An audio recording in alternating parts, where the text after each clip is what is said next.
नमस्कार मित्रांनो, तर आज आपण बनवणार आहोत दही राईस। ह्या रेसिपीसाठी आपण घेतला शिजवलेला भात, त्याला आपण दही, साखर आणि मीठ ह्या सगळ्यांमध्ये मिक्स करून घ्यायचं आहे। तव्यामध्ये टाकूयात तेल। तेल गरम झाल्यावर त्यात टाकायची आहे मोहरी। मोहरी तडतडल्यास लगेच जिरे टाकून द्यायची आहे। त्यानंतर बारीक चिरलेली हिरवी मिरची, लगेच कढीपत्ता, सगळं काही तेलामध्ये छान परतून घ्यायचं आहे। त्याला तेलात तडतडून द्यायचं आहे।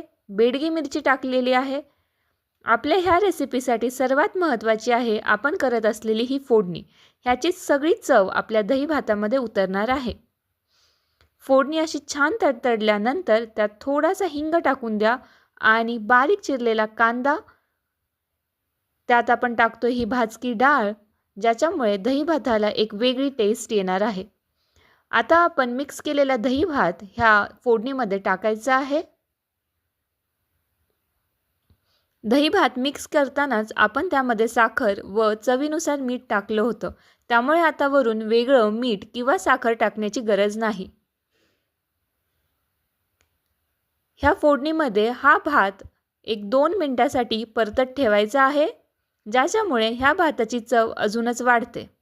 एक प्लेट घेऊन त्यामध्ये हा भात आपण आता सर्व करूयात। मस्त कोथिंबीरीने गार्निश केलेला तयार आहे झणझणीत आंबट गोड असा दही राईस। ही रेसिपी नक्की ट्राय करा व चॅनल आवडल्यास लाईक, शेअर आणि सबस्क्राईब